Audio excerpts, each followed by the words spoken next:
आदाब, नमस्कार, सत श्री अकाल। आज मैं आपको एक ऐसी कहानी से रूबरू कराने जा रहा हूँ जो आने वाले समय में अगर उसके ऊपर कोई मूवी या वेब सीरीज देखने को मिले तो उसमें कोई हर्ज नहीं, क्योंकि ये कहानी ही वैसी है। आज हम बात करेंगे बॉलीवुड की मशहूर अभिनेत्री जैकलीन फर्नांडीज के बारे में। एक व्यक्ति जो उनसे मिलने के लिए 2020 से 21 एक साल के बीच बहुत कोशिश और जद्दोजहद करता है कि कहीं उनसे बात हो जाए या मुलाकात हो जाए। आखिरकार उसको एक दिन सफलता मिल ही जाती है। जैकलीन की मेकअप आर्टिस्ट को फ़ोन करता है और उनको बताता है कि मैं तमिलनाडु में सन टीवी का मालिक हूँ और जयललिता का रिश्तेदार हूँ। ऐसे करके अपना परिचय देता है और बोलता है कि मेरे को जैकलीन से बात करनी है।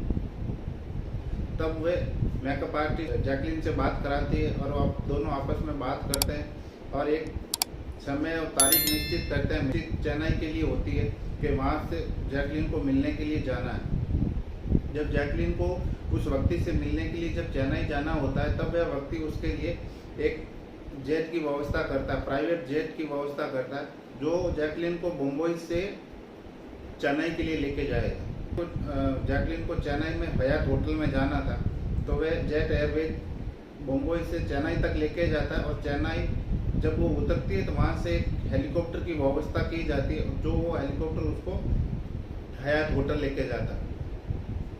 जैकलीन उस व्यक्ति से पहली बार मुलाकात करती। इससे पहले सिर्फ फोन पे ही बातचीत हो रखी थी। जब वे उससे मिलती है, बातचीत करते हैं, रात भर उसी होटल में ठहरते हैं और सुबह जैकलीन वापस मुंबई के लिए निकल जाती है। जैसे आई थी वैसे निकल, जिस जेट एयरवेज में आई थी मुंबई से चेन्नई, वैसे चेन्नई से वापस मुंबई सेम उसी तरह चली जाती है। जब उनकी बातचीत होती है, मिलाप होता है, तब आपस में वो उनके कॉन्टैक्ट नंबर शेयर हो जाते हैं। उसके बाद वो कंटिन्यूसली फ़ोन पे या व्हाट्सएप पे बातचीत चालू रहती है। जब उनकी घनिष्ठ मित्रता हो जाती है उसके बाद वह व्यक्ति उसको लाखों करोड़ों रुपए के तोहफे देता है। दरअसल ये कहानी राष्ट्रीय राजधानी दिल्ली की है।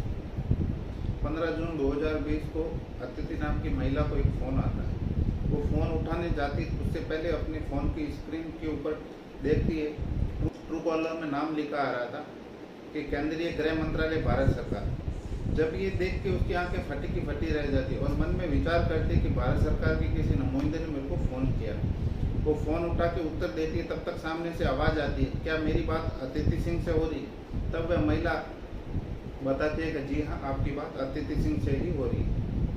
तब वह व्यक्ति अपना परिचय देता और बताता है कि मैं अनूप कपूर बोल रहा हूँ, भारत सरकार में गृह मंत्रालय में गृह सचिव के पद पर आसीन हूँ। मेरे को भारत सरकार से आदेश हुआ, पीएमओ से आदेश हुआ कि ये बात प्राइवेट रखा जाए, किसी के साथ शेयर नहीं की जाए।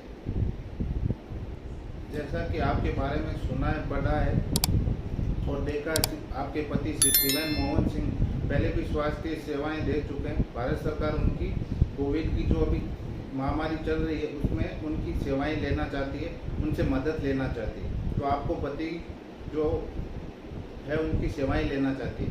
वो औरत कुछ बोल पाती, तभी सामने से आवाज़ आती है कि हाँ, मुझे मालूम है कि आपके पति जेल में, तिहाड़ जेल में और आर्थिक घपलेबाजी में वो जेल गए हैं, पर भारत सरकार उनकी सहायता चाहती है, उनको वहाँ से निकालना चाहती है। भारत सरकार एक कमेटी बनाएगी, उसमें आपका पति शामिल होंगे और देश में जो कोविड फैल रखा है मददगार साबित होंगे। इसके लिए भारत सरकार चाहती है कि आपके पति को वहाँ से बाहर निकाला जाए और देश के हित में कुछ काम किया जाए। तब ये बात सुनकर अतिथि सिंह बहुत खुश होती है, क्योंकि वो अपने पति को बाहर निकालने के लिए पहले भी बहुत कोशिश कर चुकी थी, लेकिन उसको कहीं से सफलता नहीं मिली। इससे आगे कुछ पूछ पाती या आगे कुछ बात कर पाती, तब तक फ़ोन कट हो चुका था। उसी दिन शाम को अतिथि सिंह के पास एक बार फिर से फ़ोन आता है और इस बार फ़ोन अभिनव कर रहा होता है और वह अपना परिचय देता है, बताता है कि मैं अभिनव बात कर रहा हूँ और अनूप कपूर की ऑफिस में गृह सचिव के पद पर आसीन हूँ। और अपने बीच में जो भी बातचीत हो रही है ये फ़ोन स्पीकर पे रखा गया है और ये अमित शाह भी सुन रहे हैं, जो अभी भारत सरकार में गृह मंत्री के पद पर आसीन है। आप निश्चिंत रहिए, बिंदास रहिए, इसके बारे में किसी से कुछ भी शेयर नहीं कीजिएगा। जैसा कि मेरे को भारत सरकार से आदेश हुआ है कि आप इसके बारे में कुछ भी किसी से कुछ भी शेयर नहीं करना है। आपके पति से बहुत जल्दी आपकी मुलाकात होने वाली है, इसलिए निश्चिंत रहिए। अतिथि सिंह को एक दुख इस चीज़ का भी लगा रहता है कि जिस तरह से पूरे देश में कोविड फैला हुआ था, तो जेलों में स्थिति वैसे भी नाजुक थी। जहाँ से भी सुनने में आ रहा था कि आज उस जेल में कोविड फैल गया, उस जेल में कोविड फैल गया, तो उसको भी एक स्थिति ये थी कि कहीं उसके पति को कोविड नहीं हो जाए या और कुछ नहीं हो जाए। जो मैं बात कर रहा हूँ शिवेन मोहन सिंह, ये शिवेन मोहन सिंह दरअसल कोई छोटे आदमी नहीं थे, ये भी अपने आप में एक बहुत बड़े आदमी थे। ये उद्योगपति और एक हॉस्पिटल के चेयरमैन थे, जिस हॉस्पिटल का नाम था रेलिगेर एंड रेनिफिटीज हॉस्पिटल। बातचीत का सिलसिला शुरू हुआ था, एक बार फिर से फोन आता और बताता कि भारत सरकार चाहती है, या जो आपके पति को जेल से बाहर निकालने वाले वो चाहते हैं कि आप पार्टी फंड में कुछ चंदा या दान दें। और वो चंदे की जो है दान की रकम थी वो 20 करोड़ रुपए थी। जब अतिथि सिंह को बताते हैं कि आपको 20 करोड़ रुपए का चंदा देना है, वो भी पार्टी फंड में, तब वो बोलती है कि मेरे को 20 करोड़ नहीं, उससे ज़्यादा भी देने में कोई प्रॉब्लम नहीं। अगर मेरा पति बाहर आता है तो मैं 20 करोड़ नहीं, उसके लिए मैं ज़्यादा भी देने को तैयार हूँ। जब ये सब चीज़ें निश्चित होती है, तब वह व्यक्ति उसको एक हांगकांग का अकाउंट नंबर देता है, जिसमें उसको 1 करोड़ रुपए ट्रांसफ़र करने रहते हैं। 19 करोड़ रुपए दिल्ली में किसी को हैंड ओवर करने हैं। बात के मुताबिक जैसा करना था, उसने 1 करोड़ रुपए हांगकांग के अकाउंट में ट्रांसफ़र कर दिए। बाकी के 19 करोड़ रुपए जो जगह लोकेशन बताई गई थी, अतिथि सिंह लेके पहुंचती है। जब वो वहाँ पे पहुंचती है तो एक कार आती है पैसा लेने के लिए, उसमें एक व्यक्ति पहले से मौजूद होता है और वो बैग उनको हाथ में थमा देती है। जब वो वापस घर आती है तब उसके पास फ़ोन आता है। जब उसके पास फ़ोन आता है तो बताता है कि अधिकारी बहुत खुश हैं, पीओ में सब खुश हैं, आपका और हमारा एक मजबूत रिश्ता बनने वाला है, हम आपके पति को जल्द जेल से बाहर निकालने वाले हैं, ऐसा। और जो अभी कोविड फैला हुआ पूरे देश में, उसमें आपके पति मददगार साबित होंगे। ऐसे ही बातचीत का दौर चालू रहता है और बातचीत का दौर चालू रहता है। सामने से फ़ोन आता है, पैसे की डिमांड होती है, उतना पैसा जितना पैसा मांगते हैं डिमांड करते हैं उतना अतिथि सिंह देती जाती है। 40 बार ऐसी डिमांड आती है, 40 बार में कुल मिलाकर 200 करोड़ रुपए अतिथि सिंह इनको दे देती है। जब अतिथि सिंह के खाते से 200 करोड़ रुपए निकलते हैं तो ईडी को इसकी जानकारी, क्योंकि ईडी को उनके ऊपर पहले से ही शक था, क्योंकि उनका पति जो आर्थिक घपले में जेल के अंदर था, तो ईडी को उनके ऊपर पहले से ही शक और ध्यान था। जब 200 करोड़ रुपए खाते से निकले तो ईडी ने अतिथि सिंह को पूछताछ के लिए ऑफिस पे बुलाया। जब उनसे पूछा गया कि 200 करोड़ रुपए आपने क्यों निकाले, किस लिए निकाले, तो उसने पहले तो कुछ जवाब नहीं दिया, इधर उधर की बातें करते रहे। तो उसको भी मालूम था कि ईडी से कुछ छुपा है नहीं, अगर सच बताना ही सबसे सही रहेगा, उचित रहेगा। तब वो अपने बारे में जो भी हुआ फ्रॉड को बताती कि ऐसा हुआ, मेरे से 200 करोड़ रुपए हड़प लिए गए।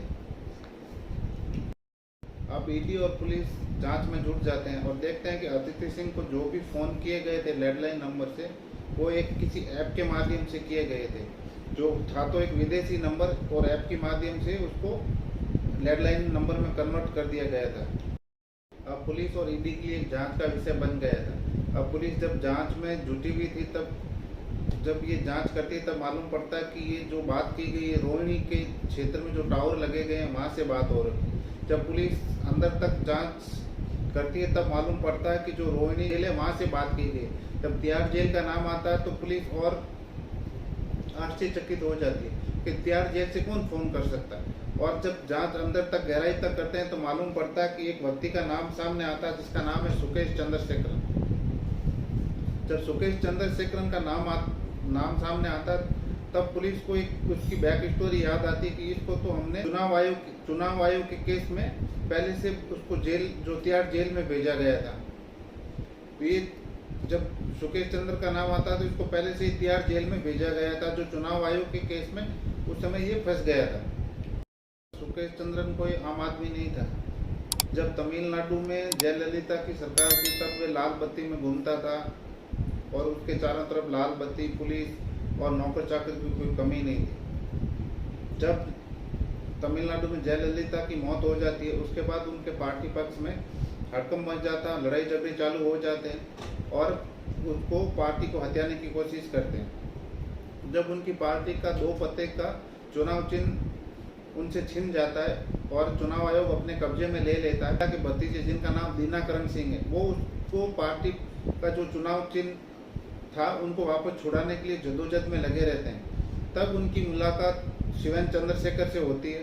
तब वो बताता कि अगर आपको ये चुनाव चिन्ह वापस चाहिए तो मेरी दिल्ली में एक पहचान है, चुनाव आयोग में मेरी पहचान है, मैं आपको ये वापस दिला सकता हूँ। तब वो बोलते कि ठीक है, आप मेरे को वापस दिला दो। तो वो बताता कि आपको अगर ये चुनाव चिन्ह वापस चाहिए तो इसके लिए आपको कुछ खर्चा करना पड़ेगा, और वो बताता कि आपको कम से कम 50 करोड़ रुपए लगेगा, तब आपका चुनाव चिन्ह वापस आएगा। तो दीनाकरण सिंह उसके लिए हाँ बोल देते हैं कि ठीक है, आपको मैं 50 करोड़ देने के लिए रेडी हूँ अगर आप मेरे को चुनाव चिन्ह वापस ला के देते हैं। अब वो उसके लिए दिल्ली निकल जाता है और चुनाव आयोग के अधिकारियों के साथ मीटिंग एक फिक्स की जाती है। जब वो होटल में मिलने के लिए जाता है तो चुनाव आयोग के अधिकारियों ने पहले से ही उसके लिए एक जाल बिछा के रखा था। बातचीत कुछ चालू हो उससे पहले ही पुलिस ने उसको पकड़ लिया और तिहाड़ जेल में भेज दिया।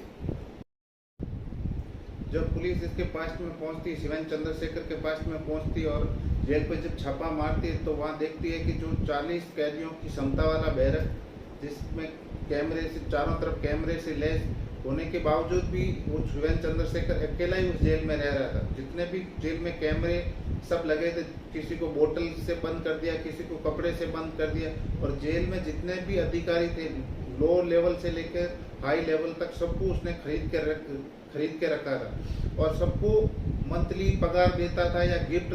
जेल प्रशासन का स्टाफ था, उनको मंथली 1 करोड़ रुपए का इनाम दिया करता था। तो जेल में कोई भी उनको कुछ भी बोलता नहीं था, ऐशो आराम की जिंदगी जी। जब ये जेल में होता तभी अतिथि सिंह के पति से इसकी मुलाकात होती है और उसके बारे में हर छोटी से छोटी चीज के बारे में जानकारी जुटाने में लग जाता है और यहीं से उसकी ठगी की शुरुआत होती है और यहीं से 40 बार कॉल करके 200 करोड़ उनके यहाँ से ठग लिया जाता है। अगर शिवेन चंद्रशेखर की बात की जाए तो तमिलनाडु के एक साधारण परिवार से आते हैं। इनके पिता रबड़ के कारोबारी और प्राइवेट सेक्टर में जॉब करते हैं। इनकी माताजी एक हाउसवाइफ है। शिवेन चंद्रशेखर के पिताजी इनका एडमिशन शहर के बड़े स्कूल में करा देते हैं, जहाँ पे शहर के बड़े बड़े उद्योगपतियों के लड़के वहाँ पढ़ने जाते हैं जो कार में स्कूल आते हैं। और ये शिवेन के पिताजी ने आपको एक दिन इतना बड़ा आदमी बना लूंगा कि मेरे पास पैसे नौकर चौकर की कोई कमी नहीं होगी। उसी दौरान एक उसके खुरापाती दिमाग में एक आइडिया आता है। जब वो 16 साल का होता है तब एक पुलिस कमिश्नर के नाम का एक लेटर बनाता है और उसमें लिखता है कि इसको कहीं पे भी घूमने की आज़ादी है, उसको कोई भी कुछ भी नहीं कहेगा। तब वो जहाँ कहीं पे भी गाड़ी या कार लेके जाता है तब पुलिस वाले अगर पकड़ते हैं तो उसको वो लेटर दिखा देता है कि मेरे पास कमिश्नर साहब का लेटर, आप मेरे को नहीं पकड़ सकते। ऐसे ही पूरी तमिलनाडु में घूमता है और एक दिन जिसके नाम का लेटर वो प्रिंट करता है वही अधिकारी उनको मिल जाते हैं। जब वो उनको गाड़ी रोकाते हैं और पूछते हैं कि, तो वो लेटर उनको दिखा देता है। जब वो देखता है तो वो बोलते हैं कि लेटर मैंने तो साइन किए ही नहीं है, आपके पास ये लेटर कहाँ से आया। तब उनका पहली बार ये जब 16 साल के होते हैं तब उनका फ्रॉड में पुलिस पकड़ती है और उनके पापा को भी साथ में पकड़ लेती है। जब ये थोड़ा बड़ा होता है तो तमिलनाडु के मुख्यमंत्री रहे एम करुणानिधि उनका अपने आप को पोता बताता है और लाल गाड़ियों में घूमता है। कभी IPS ऑफिसर बन जाता है, कभी कोई उद्योगपति बन जाता है। वैसे ही करते सबको ठगी में फंसाता और लूटता रहता है। और उसको उतनी भाषाओं का ज्ञान था, जैसे कि मैं आपसे हिंदी में बात कर रहा हूँ उसी प्रकार वो हिंदी, इंग्लिश, तमिल, कन्नड़ भाषाओं का ज्ञान था। एक बार की बात है, उसने एक उद्योगपति को फंसाया, एक IPS ऑफिसर बन के। एक उद्योगपति को एक टेंडर की जरूरत थी जो निकला था। उसको एक फोन करके बताता है कि मैं एक IPS ऑफिसर हूँ, अगर आपको एक टेंडर चाहिए जो 132 करोड़ रुपए का, तो आपको मैं वो दिला सकता हूँ। तो उद्योगपति उसकी बात मान जाता है क्योंकि उसको टेंडर की जरूरत होती है। तब उसको बताता है कि आपको अगर ये टेंडर चाहिए तो आपको कुछ खर्चा करना पड़ेगा, उसके लिए आपको 19 करोड़ रुपए खर्चा करना पड़ेगा। तब वो उद्योगपति मान जाता है, बोलता है कि ठीक है, मैं आपको 19 करोड़ देने को रेडी हूँ। जब वो देखता है कि उसके पास 19 करोड़ रुपए होते नहीं, तब वो कहता है कि आप मेरे को कैनरा बैंक में खाता खुलवा दीजिए और वहाँ से आप लोन लेकर मेरे खाते में ट्रांसफर कर दीजिए। जब वो लोन लेने जाता है उद्योगपति तो उसको लोन नहीं मिलता। जब वो उसको बताता है कि मेरे को लोन हो नहीं रहा, अभी मेरे को कुछ टाइम दिया जाए तो मैं आपको 19 करोड़ करके करवा देता हूँ। जब ये बात उसको मालूम पड़ती है तो वो कैनरा बैंक के मैनेजर को अपने पक्ष में कर लेता है और उसको लोन दिला देता है। जब उसका लोन सेंक्शन हो जाता है तो 19 करोड़ रुपए वादे के मुताबिक उसके अकाउंट में डाल दिए जाते हैं। जब कई दिनों के बाद उसको जब टेंडर निकल जाता है और उसको टेंडर नहीं मिलता है तो उसको मालूम पड़ता है कि मेरे साथ ठगी हो गई, मेरे साथ फ्रॉड हो गई। जब वो अपने जो उसको 19 करोड़ रुपए जिस अकाउंट में डाले थे वो अगर वो वापस चेक करने जाता है तो मालूम पड़ता है कि उसमें से 12 करोड़ पहले से ही ऑलरेडी निकल चुके। इसी तरह इसका ठगी का सिलसिला चालू रहता है। तभी एक मलयालम की अभिनेत्री जिसका नाम होता है लीना मारियापाल, दरअसल उसको एक खत भिजवाता है, समाचार भिजवाता है कि मैं आपसे मिलना चाहता हूँ और आपके साथ एक मूवी बनाना चाहता हूँ, क्या आप मेरे से मलयालम की जो अभिनेत्री होती है उससे मिलने के लिए आती है। जब वो उसके इधर मिलने के लिए आती है तब देखती है कि उसके बंगले के सामने लाल गाड़ियों की लाइन लगी है, नौकर चौकर बंदूकधारी, और सब उसको सलूट कर रहे हैं। तो वो अचंभित हो जाती है। जब वो अपनी लाल गाड़ी में उस अभिनेत्री को घुमाता है तब वो देख के दंग हो जाती है। इसी बीच उनकी दोस्ती होती है, दोस्ती प्यार में बदल जाती है और एक रात ऐसा होता है कि दोनों के बीच में शारीरिक संबंध बन जाता है और वो अभिनेत्री प्रेग्नेंट हो जाती है। इसी बीच ये ठगी के आरोप के केस चल रहे होते हैं तो पुलिस उसको पकड़ के लेके चली जाती है। जब पुलिस पकड़ के लेके चली जाती है और अभिनेत्री ये विचार करती है कि अब तो ये जेल से वापस आने वाला नहीं है, तो उसको क्या करती है, वो अबॉर्शन करा देती है। थोड़े दिन के बाद वो जब वापस जेल से छूट के आता है, मालूम पड़ता कि वो अभिनेत्री को फिर से मालूम पड़ता कि ये जेल से छूट के आ गया। तब वो वापस उसे मिलती है, वही वापस दोस्ती होती है, फिर से प्यार होता है और वो अब वो अभिनेत्री इस बार उसके साथ ठगी में उसके साथ हो जाती है और इस तरह उसका ठगी का कारोबार चलता रहता है। कहानी सुनाने का एकमात्र उद्देश्य यही है कि सभी को जागरूक करना, ना कि किसी को ठेस पहुंचाना। ये कहानी आपको पसंद आई हो तो चैनल को लाइक और सब्सक्राइब जरूर करें और चैनल पे नए हैं तो प्लीज लाइक और सब्सक्राइब जरूर करें। जय हिंद, जय भारत।